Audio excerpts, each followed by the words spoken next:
Don't worry when you are not recognized, but strive to be worthy of recognition. Abraham Lincoln.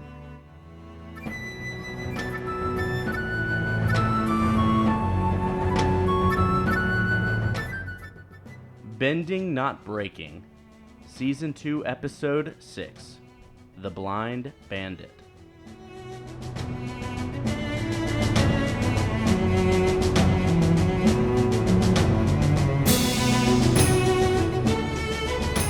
Welcome back to another episode of Bending Not Breaking. I am Sunshine Mayfield. This is Ben Pruitt. And we are excited because, as always, we are so grateful that y'all are listening to this. Like, it's so cool. We have people that like y'all listen. Yeah. And we are also thankful to Max Gongaware, who helps produce this. And he's here right now in He's studio. a real dude. Because he's I'd argue that wonderful. I don't help produce this. I produce this. He produces this. Well, I guess, like, we produce content, right? So we still, like, produce it. But you, like, produce it.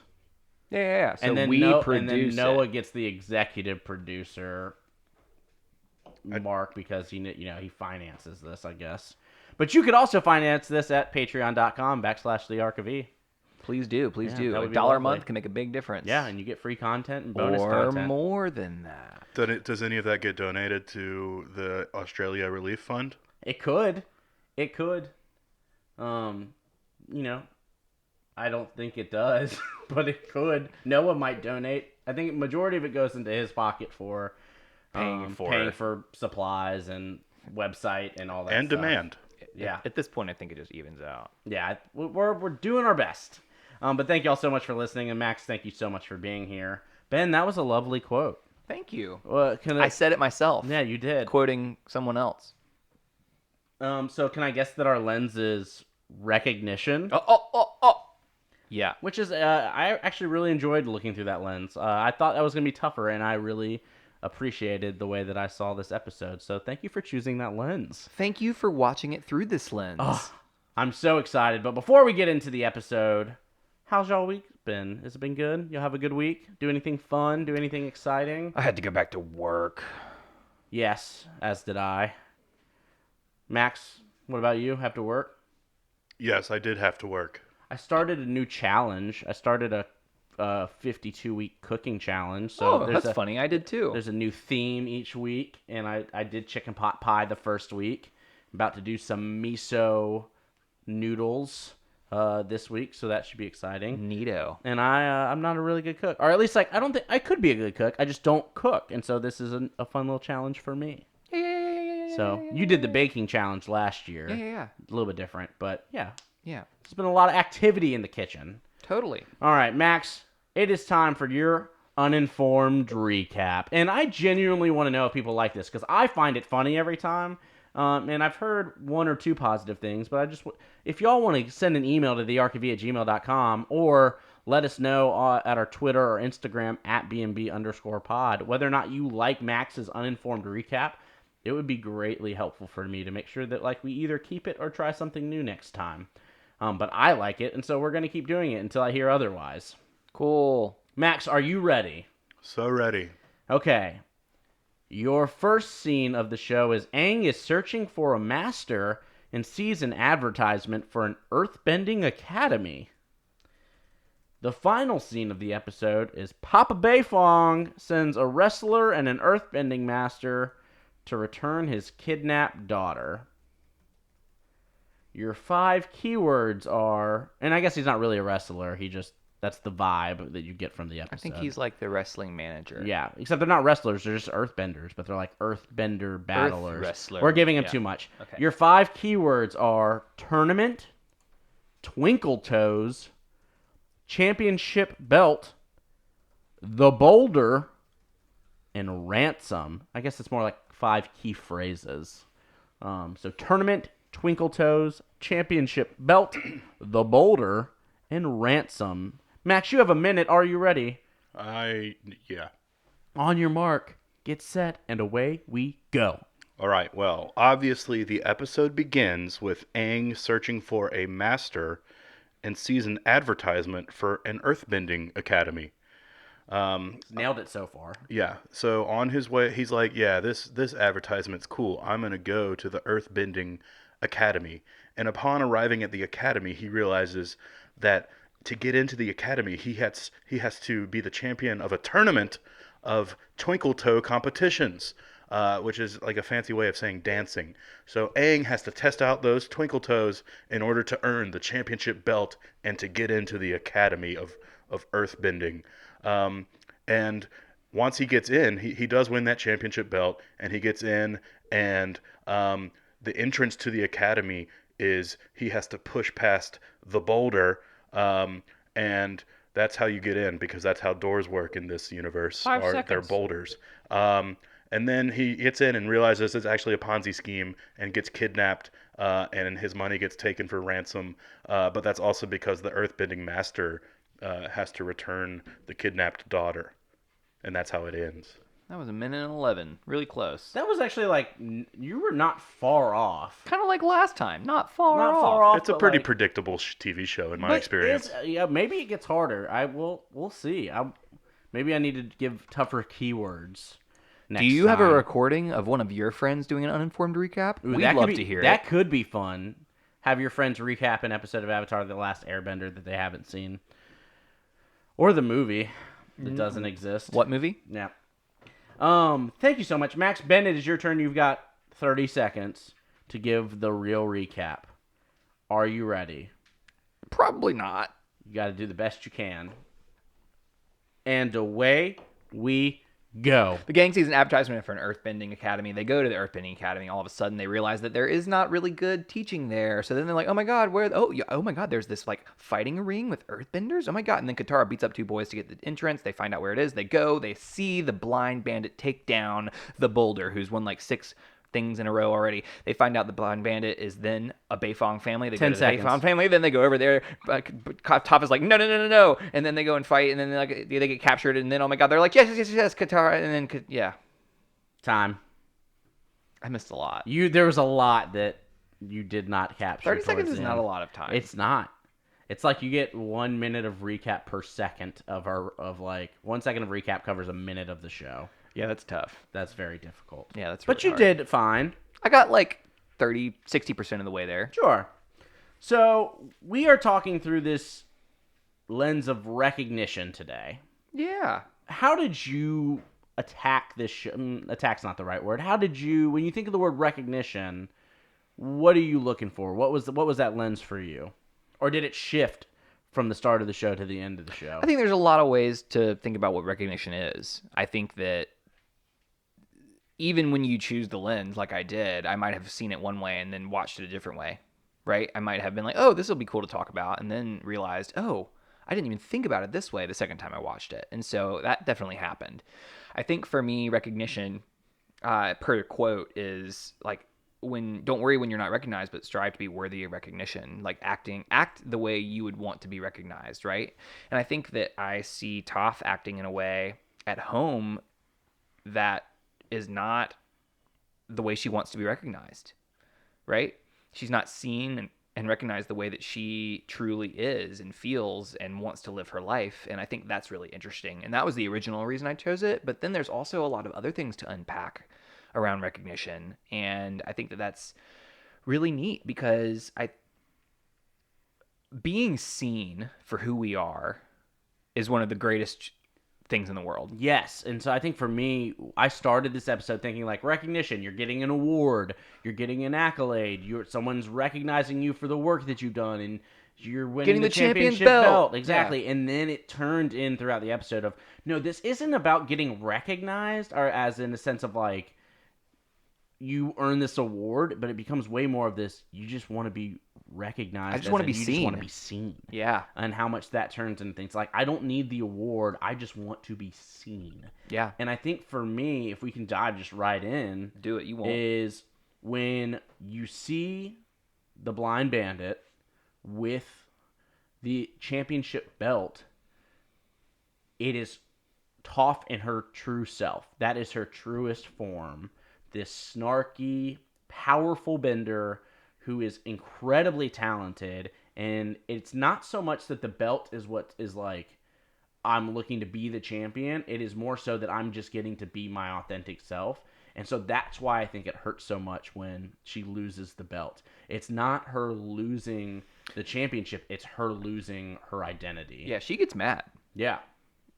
Yeah, it's interesting. Like, she just stomps off, walks away, doesn't want to talk to Twinkle Toes. It's bad. Yeah, and I think that's why, right? Like, it's not just I wanted to be the champion. Yes, she wants to be the champion, but I think it's also because that's when she feels like her most true form of herself, and so it's really hard if that's not good enough. Well, I wonder if scarcity is playing into that, like not being good enough, right? I'm the best, and then you find out that you're not. And it just took less than 30 seconds to find out that you weren't, right? And I think that can be really humbling in a way. And sometimes you don't take it as a humbling exercise. You take it as that's stupid. I'm going to walk away and I'm going to be angry about it. So it's interesting. It's all in how you take those moments. One of the first moments that pops up in the episode for me is Master You, and just the title of Master to begin with, like by earning. We've talked about that before. By earning right? the title of Master, do you earn this recognition? And is it a real one? Because that title brings Aang to his academy, and very quickly, once he's like, "And I'll move you up a couple belts for a couple extra payments." Yep. You lose that credibility. It's gone. And so is the master, is he a master? Is he a faux master? Are there faux masters? Is that like, can you claim that you have a master? Can you just be like, oh, I'm a master in firebending? Is there a PhD system you have to earn to get those letters after your name? We had a similar conversation when we were talking about Master Paku. Mm-hmm. And like, what does it take to be a master? And what does it mean to symbolize being, what does mastery entail, right? Because Aang has to master all four elements, but even Avatar Roku at the end of his life was saying, I still have more to learn, right? And so I think it's interesting to think about like what mastery really means. And so I think it's pretty bold and potentially a money-making ploy to take on the title of master in this situation, because we see that he can bend, but we don't see anything that's near what Toph can do, right? In fact, he didn't even recognize in Toph and see in Toph what she can do. I had no idea she could do these things. Yeah, and then at the end, he's like, she's the greatest earthbender I've ever seen. Well, and wouldn't it be, I would think that a master, if you were bending in front of Iatso, right? Yeah. That he would sit there and be like, you're holding back. Yeah, exactly. I know you're holding back. Exactly. Like, he would be good enough to sit there and be like, you're caking it right now. I think Iroh would notice that. I think Iroh would notice that. I even think Paku would notice that. I agree. So to have this master of earthbending sit there and be like, I had no idea. Yeah. Makes me question whether he's a master or not. Exactly. Or if he's a con man and has he worked his way into this. Yep. So the titles we use and the way that signifies recognition, though, like similar to a championship belt, a title is you better recognize me. How many times have you heard someone who's been like, my name is Dr. so-and-so? Legitimately had that happen to me. I worked 7 years for this, so you better use it. I legitimately heard that. Almost directly. I hate that. I get it. I don't like it. It's like, okay. But, so the title itself and the recognition that people feel like they've earned because of that title was an interesting moment for me, just in that first 30 titles, seconds. Labels, all those things are really interesting and what we claim, right? I always try to listen to the intro and see if it applies. Yeah, that's your thing. I just think I started, and then every time I'm like, Ben will do it. Ben will get there. So Katara in the intro recognizes Aang for what he could be. It reminds me of like seeing the potential in people rather than just what is on the surface or their past actions. I see what you could be. And do you think the title of Avatar gets her to that place, or do you think she sees that in him regardless of the fact that I don't know. That's an interesting question. But I think that I believe he can change the world is the statement. Like, she believes it, and she says it every episode, again and again and again. Well, yeah, by design. No, I think she's literally repeating it every episode, but that's just me. Anyway, like, she's just on Appa, they fly from one city to the next, being like, and Aang's just like, I get it. Yeah. Please calm down. And so it just, like, I think, so we have collectively worked with children for many, many years, And I think that almost 30 if you add all our God. time together. If it's more than that, it's more like 45. Yeah. Anyway, It's been a while. It's been a while. But It's been a while. that was Max. What's the rest of the song go like? It's been a while. Nailed it. Nailed it. But when working with children, when we work with children in a way that allows them to see the potential that we see, when we can lift up what we see in them, children are way more likely to act in a way that is according with what we see. That's why creating an identity or seeing yourself in movies and television is so important to the development of human beings. Absolutely. If you can see yourself as the hero, you're more likely to be the hero. If you can see yourself as a doctor or as any profession, if you see yourself in that or see someone that you can identify with and know that that is an actual possibility, you are much more likely to get there. Yeah. And you see that in the way that we work with literacy rates and after-school programs. The more they believe that they can be there, the more they believe college is a tangible thing, the more they believe that getting good grades is a tangible thing, the more likely they're going to get to that point. Yeah, and just to kind of put this into perspective and an example, I think that for those of you who have never heard of Michael Brandwine, really cool dude, and excellent at teaching leadership. But one of the things he talks about is the way we give praise. And this is how we nurture the potential of every child. And like you can give compliments in like 4 levels. You can say, "Hey, good job." That's like level 1, which is pretty in one ear and out the other. Good job for what? Be more specific. Level 2 is like, "Hey, thank you for picking up that piece of trash. Good job." Right? All of a sudden, there's an action associated with what was good. And now I know that picking up trash is now a good thing, and I can make that connection in my brain. Level 3 is, "Hey, thank you for picking up that piece of trash. That was very responsible. Good job."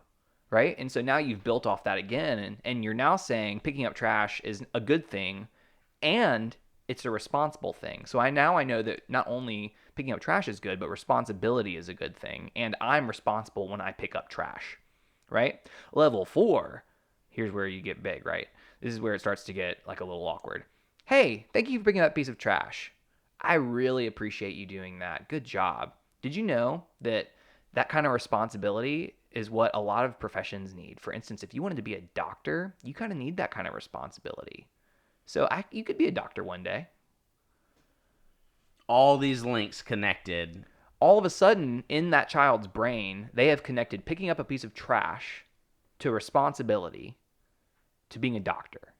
And all of a sudden, they see that potential within themselves based off of a 3-4 second compliment that I gave. Think of the difference in that when you've gotten feedback from someone as well. Like, even as an adult, how many people have been in jobs where they've gotten, "Oh, good job today," and you're like, you feel good about that. I know, thank you. But you for feel what? but you feel much better when it's, "Hey, I really love the thought and care that you put into presenting that PowerPoint today. It was intelligent, it was concise, it was easily readable. You did a great job of presenting," and that's the type of behavior that we like to see in people who are with this company. And that makes me feel seen. Yeah. That you feel recognized in that moment. I feel recognized. Versus the CEO walking by and saying, "Hey, good job today." One shows an intentionality and care about you, and one is nice, or can be nice, but it's just not nearly as comparatively, impactful. it's meaningless when you think of what it could be. So I'm already going to jump to my devotion. I imagine this is what it's going to be, is like, I want to remember to do this more often, because even though I'm bringing it up, I forget to recognize people and to see the potential in them. And that's big. Well, with the staff I work with, that's one of the things we try to teach the most of. And it's hard because that is not a practiced trait throughout your life, to actually be specific with feedback to others. Yeah. That is, even when it's positive, we are way more specific, not all the time, when we're giving negative feedback. Absolutely. Than we are with positive feedback. And if we switch that, what that could be. The English language is not very helpful when it comes to that, because there's way more negative connotative connoted words, that connotation. Anyway, there's a lot more negative words in the English language than there are positive ones. And so our language itself is a barrier in terms of being complimentary. Y'all ever think about how like horrible and horrific are both bad words, but terrible and terrific are kind of like opposites. It's pretty wild. Wow. What's the root word of terrible? I mean, you've already thought about this more than I have. Because then the root word of terrific, is probably a different root word. Maybe, maybe not. And that brings us back to Avatar. Anyways, so you get these moments of being seen when giving positive praise. I wonder if Master Yu would have spent more time doing those types of things, maybe he would have recognized the power in Toph when training her. So I have a question. So lay it on me, please. So Master Yu, like Aang has already he has an outfit on. Like he's already like bought into the program. He's got his outfit, and he goes up, gets into this earthbending pose, and gets smashed by a boulder. And then he makes his pitch. If you commit to a year, that means I'll bump you up a belt. And to me, if I were in that situation, I'm not committing to this. I have zero interest in committing to being getting a part hit by of a that. boulder. So my question is, why are there so many students in that school? He has a lot. You would dictate that. You would say quality would mean that if the quality is bad, students would be less, and clearly the quality does not seem great. Unless that's the only option, unless he's the only master in town, and you've got so many kids that want to be. You're doing the equivalent of like, I can teach you to be a superhero, except it's attainable. And so if he's the only person in town doing that. Yeah, I just, like, that is not the situation that I would see myself wanting to be a part of at all. No. And I don't know if that's just hindsight 2020, but or if it's me being able to. That seems ew. Well, and I wonder how good he is at it, and if they think they're good at it, right? Do those two older students weren't super kind to the gang? Yeah. And Katara, though she is a master, makes pretty quick work of finding out where they're going or what show they're trying to go see or where the wrestling tournament is. I keep saying wrestling because it is designed very much like a WWE show, which I think is actually a really cool parallel. Yep. And the boulder is clearly the Rock, which I think was fun too. So apparently neither of us have a great answer. If you have a good answer to that question, why are there so many students in this school? We want to hear it. Yeah. Like, help us understand why they keep going to Master Yu if it's not a great school. And maybe, I don't know, maybe it's Aang's. And are we missing something? Yeah. Maybe it is a good school and we're just reading too much into this. What's the most generous assumption we could make? Yeah, I want to know what you think. And so tell us, please. Via voice memo at thearchive@gmail.com. Which brings us to Katara taking care of the boys. And she does, and we find out where we're going. Did that seem... Was there a better way for her to get that information out of them? So, I think this is interesting because... Or did she do it for the recognition? Did she do it to show that she could do it and to be recognized as someone who could do it? I didn't think about it that way. That's interesting. I wonder if she likes being seen as... a powerful bender. Especially to Sokka and Aang. Did they see? They didn't go see what she did. She just kind of came back around the corner and was like, "Oh, but this is what they're doing." She didn't like. We see it as the audience, but they don't go down that path. That's interesting. I didn't think about that. But does she want to be recognized as a powerful bender by others, especially, people who just tried to make a quick mockery of her in the group? So, excuse me. So, I wonder. Then, I had a thought come across my head while you were talking, which is Katara has recently come into this amount of power that she realizes she has. Certainly she had to work for it, she had to train, but this is a pretty recent development of her having this much power to work with. I wonder if she is in this moment all about using that power because she has it and doesn't know where the line is yet. Yes. You know what I mean? Mm-hmm. Like, is she still navigating when it is and when it is not okay to use the power that she has? Well, I feel like you get those moments in, like, The Karate Kid or in other shows that are of a similar vein or other movies of a similar vein of, like, all right, Spider-Man just learns all these skills, but then he uses them to beat up the school bully versus, like, thus making him the bully. versus having restraint and saving it only when he's facing Doc Ock, right? So like, Yeah. I feel like you get similar tropes through that where it is a little bit of it, and maybe she's going there. I don't think there was a reason that she would have needed to do that. Yeah. But maybe she did. I don't know what that conversation was like. Maybe they were very rude to her. Maybe they said some things like, they catcalled her when she walked by or tried to get information. I don't know. I didn't see. So, like, Yeah. was there a purpose for the way that she responded? And I feel like sometimes we're tough on Katara more so than other characters. Maybe in the we show. are. And so I'm trying to be cognizant of that. I'm pretty tough on Sokka too. Yeah. I'll be less tough on Toph. I love Toph and the character I'll be arc tough on that, Toph, that too. she goes through. I think she's great, and there are moments She's where one of Toph my favorite characters has got some stuff. in the universe of Avatar and Legend of Korra. And so I love this episode, and I would argue it's one of the best episodes of the series. Wow, that's bold. One of my favorites so far, just because it's her introduction, and I think it's a fun episode. You get a lot of fun earthbending battles in this episode that have yet to take place. This is the first time we really get to see earthbending Being used the way it could be. Yeah.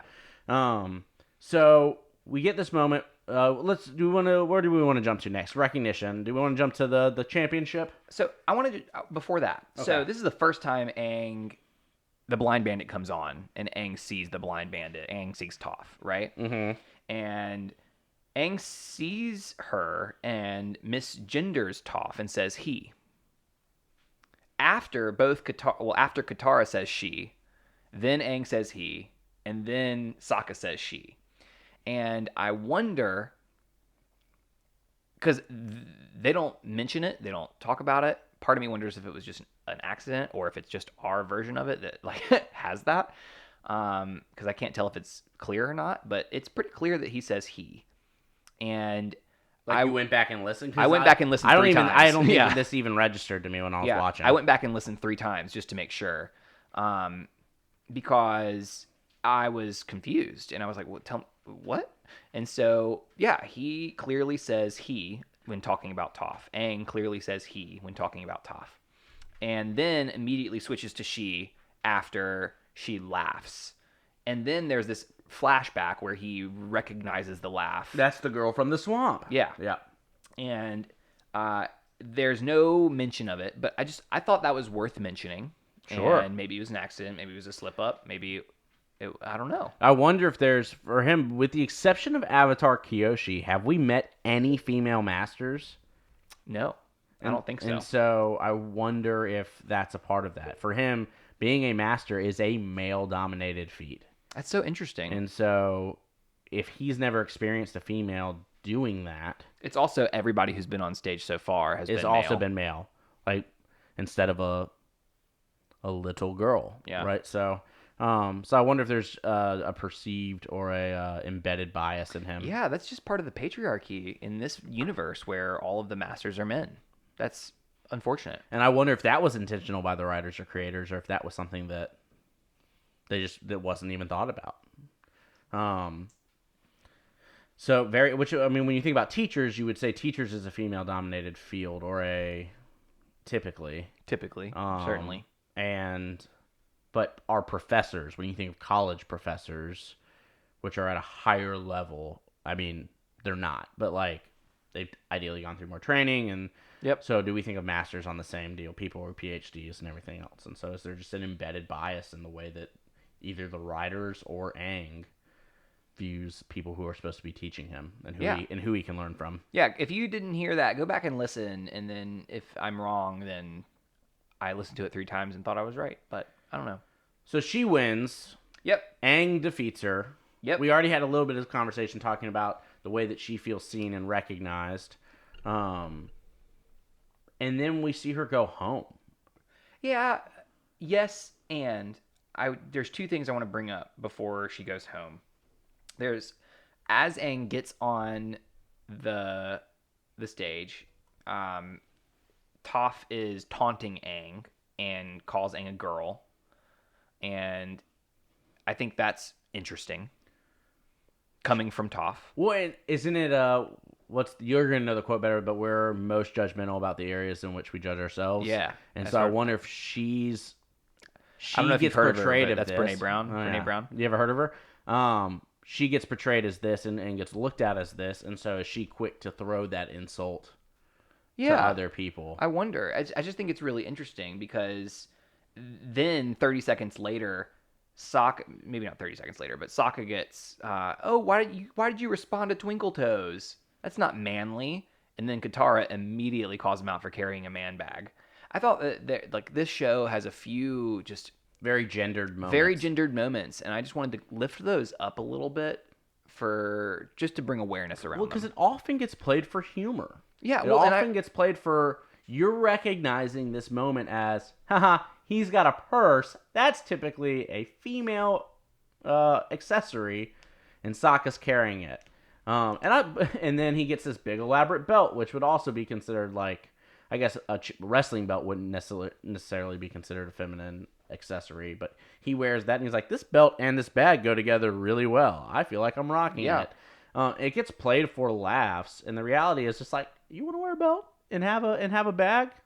Rock it, Sokka. Well, you got it. I want to recognize it for what it is, and I want to recognize how I feel about it, and did I laugh? And I know that I've watched this show so many times, like at least 10 times through, and I'm certain that in the past I've laughed at that, and now as I think about it, I laugh less and less at those moments. The joke doesn't hit as The much. joke doesn't land as much, and I think that's because of the recognition I have around that and what I know it to be, and how that plays with my value system now that my values have changed over the past 10 years.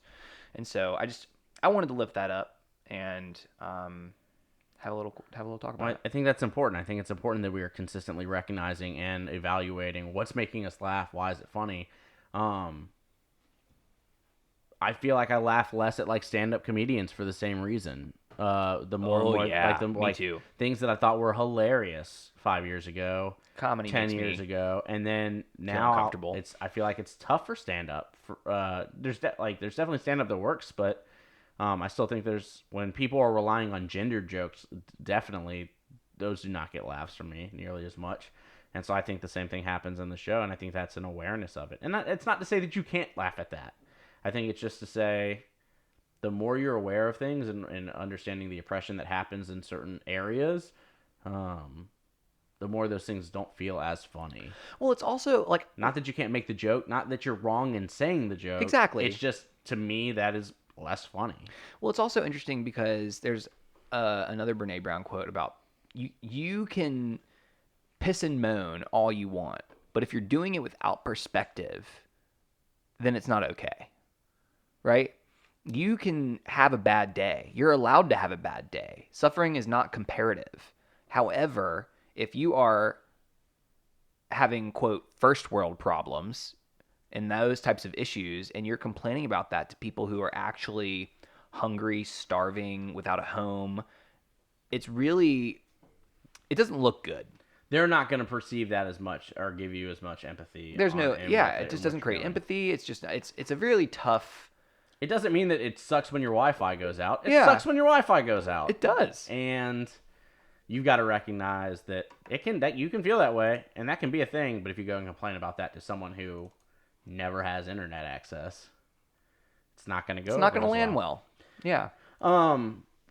What other moments in this? I feel like there's one or two more that I want to touch on for where we see recognition. So I recognized. So when Aang announces that he's coming to dinner with the Beifong family, or rather, Beifong's like, "Who dares show up?" After Toph has been like, and Toph is like, I don't want you go there." away. Yep. Aang says, "Oh, I want to come see y'all. I have the privilege of just announcing my visit and people wanting to meet me." Yep. And so they go in, and Toph is like mad all night, not having it, not paying. Like, she's mad.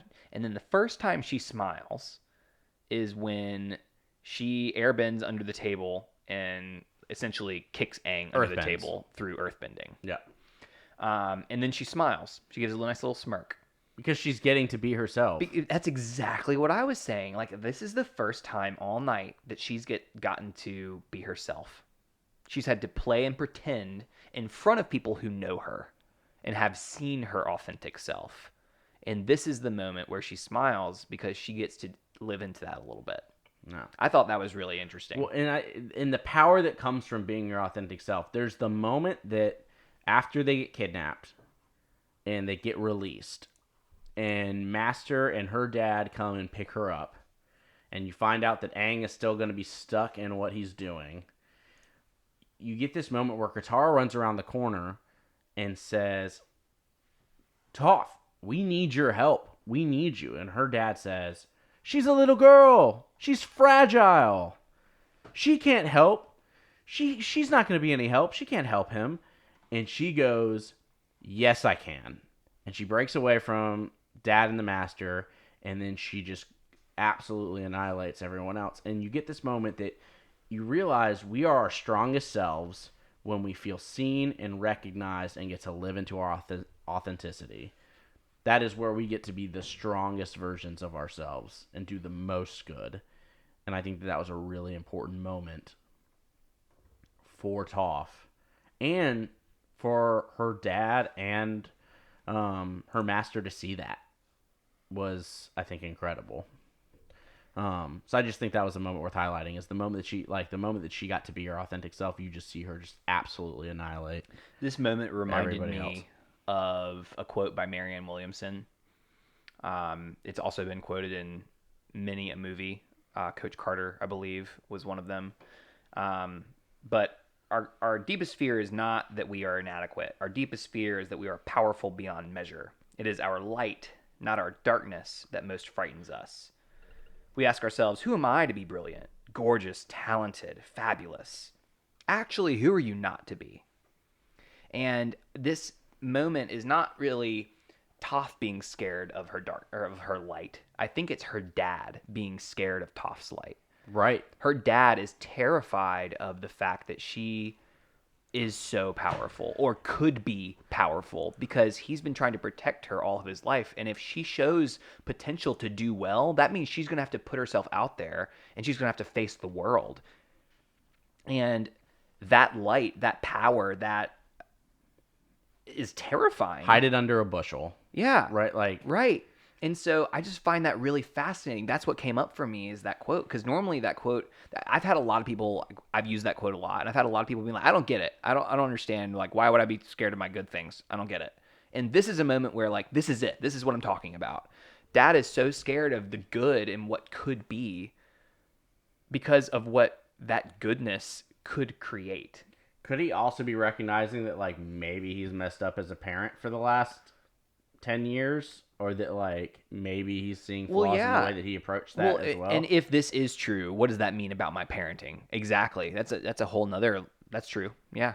So, but you're right. Like, she's so powerful, but that means that she gets to go out into the world. And then all these things I'm trying to protect her from, I'm not able to do that because she's not going to be in my care. And then we see that when she runs away to be with Aang and the gang and travel with them, where he's like, she's been kidnapped. Can't fathom the fact that like she could have done this on her own free will. Why would she leave? She had to have been kidnapped, and the Avatar did it. And I think that's still him trying not to recognize the power that she has and who she really is, which is super sad. That's super sad. Anything else we want to touch on before we jump into our voicemail and final lens of the episode? I think our final devotion. We covered all the things that I wrote down.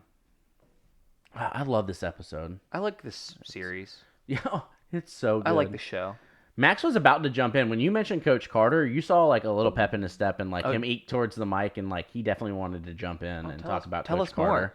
It was just that I knew the quote that you were going to reference. Cool. Good talk, Max. That's why I didn't actually jump in. He's seen it. All right, we have a voicemail, and then we will jump into our final devotion, and we will be back in just a moment. You have reached the voicemail box of Bending Not Breaking. Please leave a message after the tone. Hey there, my name is Denby, and I'm absolutely loving the podcast. I wanted to talk to you about the Blind Bandit episode.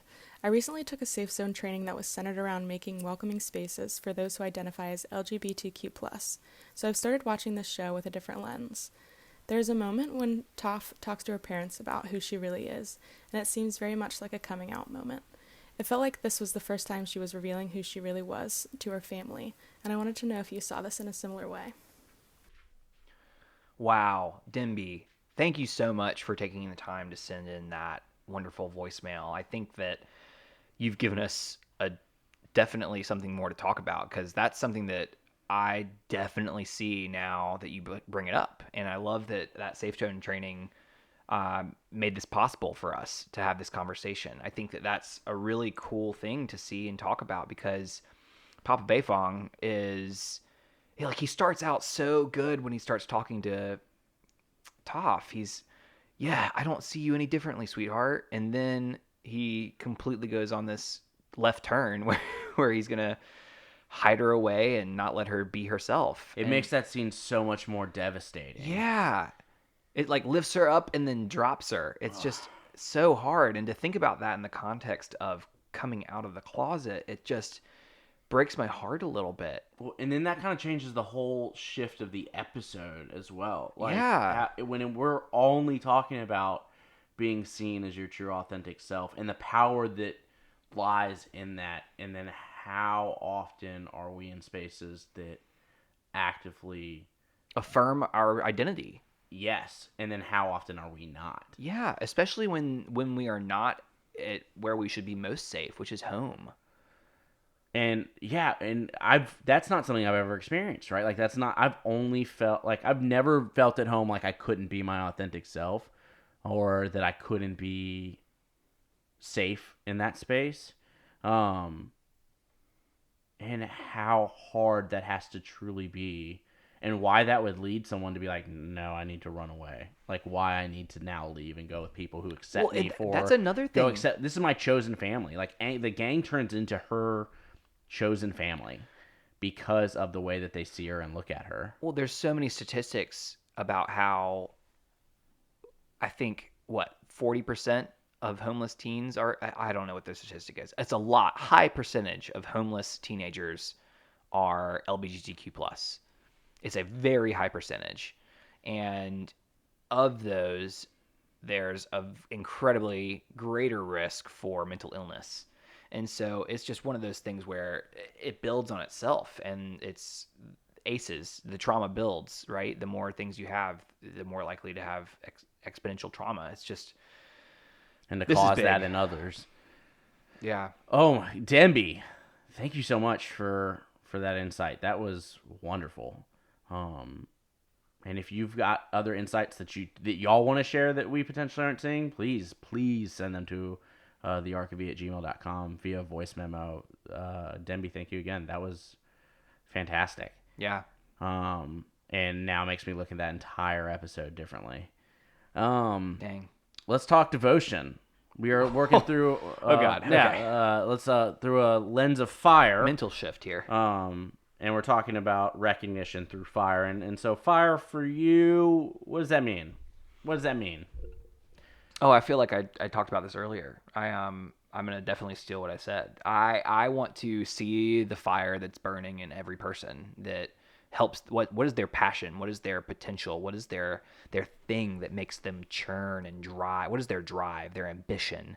And I want to see those embers within a person. And I want to fan them, and I want to fan them ferociously. And one of the ways I think I can do that is by narrowing and being more specific with my compliments, and being more intentional with my compliments. I don't want to give a level 1 compliment of saying, "Hey there, good job." I want to nurture the potential. I want to see what they could become, and I want to nurture that. That's what I want to do.